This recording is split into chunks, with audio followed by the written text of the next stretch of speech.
Have you ever looked at yourself in the mirror and felt like no matter what you do, it's never enough? Maybe you've worked hard but the results didn't match your effort.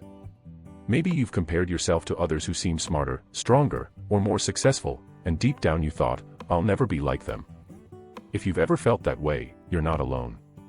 Millions of people carry this silent weight every single day. But today, I want to share with you a story. A story that begins with weakness, doubt, and fear, but transforms into a lesson so powerful it can shift the way you see yourself forever. And if you watch till the end, you'll understand why being not enough might be the very thing that makes you extraordinary. In a quiet mountain village surrounded by rolling hills and streams that sparkled under the sun, there lived a boy named Noah. From the outside, Noah didn't seem very different from other kids.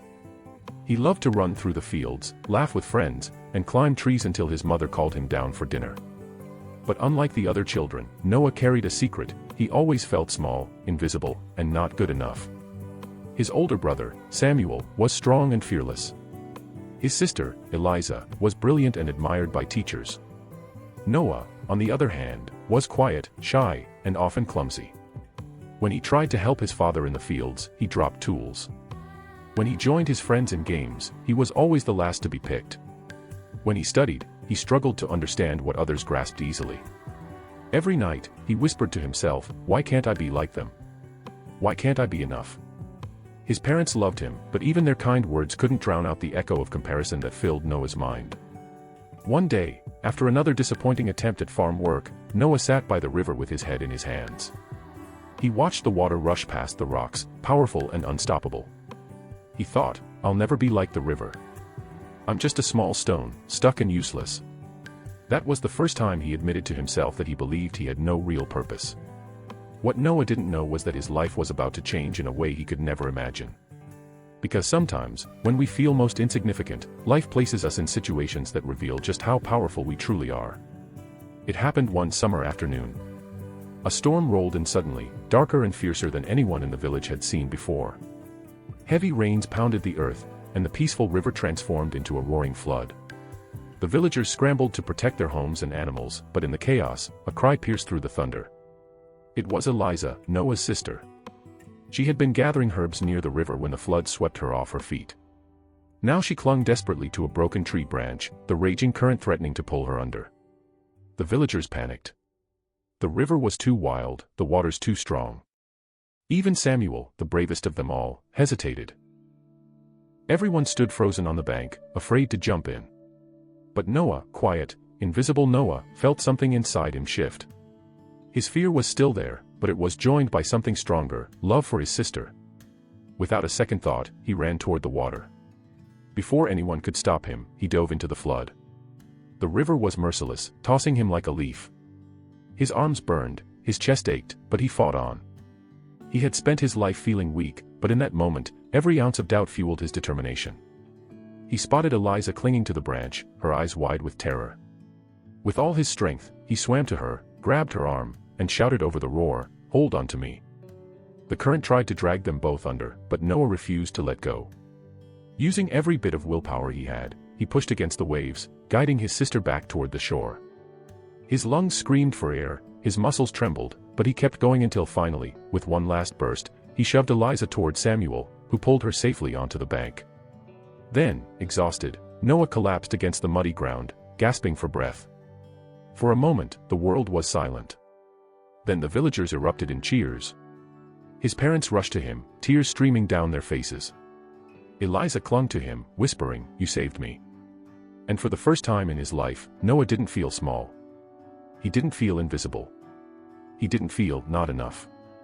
In fact, he realized something life-changing. When the moment truly mattered, he was exactly enough. That day became a turning point. People in the village looked at Noah differently. But more importantly, Noah looked at himself differently. He understood that being enough was never about being the strongest, the smartest, or the most admired.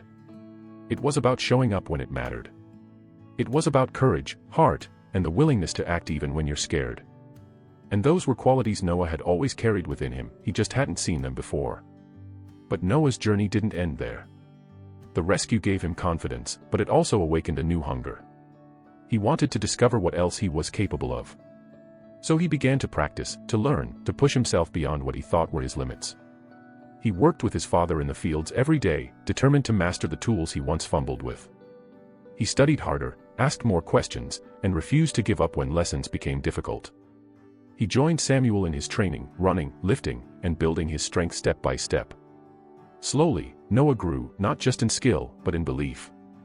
And though he still stumbled and failed at times, the voice inside him began to change. It no longer said, "You're not enough." It whispered, "Keep going. You are growing."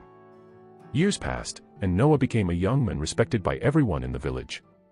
Not because he was perfect, but because he embodied resilience. Whenever someone struggled, they turned to him, remembering how he had once braved the flood.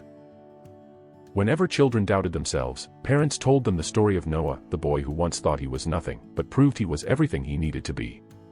His name became a reminder that being enough is not about comparison. It's about courage, persistence, and love. And that's the lesson for you, listening right now. If you've ever felt like you're not enough, remember Noah's story. You don't have to be the strongest, the smartest, or the fastest. You don't have to be perfect.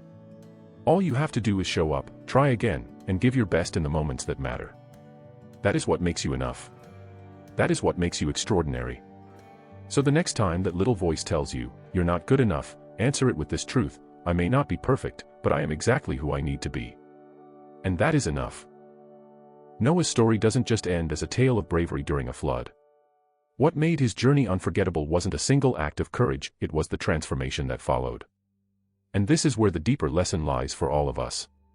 After the rescue, people admired Noah. They praised his courage, they told him he was a hero. But inside, Noah struggled with something he hadn't expected. You see, for years, he had believed he wasn't enough. That belief doesn't disappear overnight. Even though the villagers celebrated him, he sometimes caught himself thinking, maybe it was just luck. Maybe anyone could have done it. Maybe I was just in the right place at the right time. Sound familiar? How many times have you achieved something, but instead of feeling proud, you downplayed it? How many times have you told yourself your success wasn't real, or that you didn't deserve it? That was Noah's new battle, the inner voice of doubt that still whispered in the background. But here's what changed: Noah didn't let that voice stop him anymore. Every time the doubt appeared, he reminded himself of the river. He reminded himself of the moment when fear said, "You can't," but love said, "You must." And he chose to believe the voice of love over the voice of fear. That's what allowed him to keep moving forward. As the seasons passed, Noah kept practicing. He trained his body, sharpened his mind, and deepened his spirit. But most importantly, he started helping others. When younger children in the village struggled to learn, Noah patiently guided them. When families faced hardship, he was the first to show up and lend a hand. He no longer compared himself to Samuel or Eliza, he had discovered his own lane, his own gifts, his own worth. One winter, a harsh storm hit the village, much worse than the one before. Roofs collapsed, food grew scarce, and people began to despair. But instead of panic, Noah organized the villagers. He gathered them in the square and said, "We will get through this together." He led efforts to rebuild homes, ration food, and support families who had lost the most. His quiet strength, once hidden, now shone brightly for all to see. By the end of the winter, the village didn't just survive, they grew stronger as a community, thanks to Noah's leadership. And here lies the truth: greatness doesn't come from being flawless. It doesn't come from living a life without mistakes, fears, or doubts. Greatness comes from choosing to rise again and again, despite those things. That's what Noah embodied. Now let's pause and bring this back to you. Because Noah's story is really a mirror. Maybe you're sitting here watching this, feeling like your life doesn't measure up.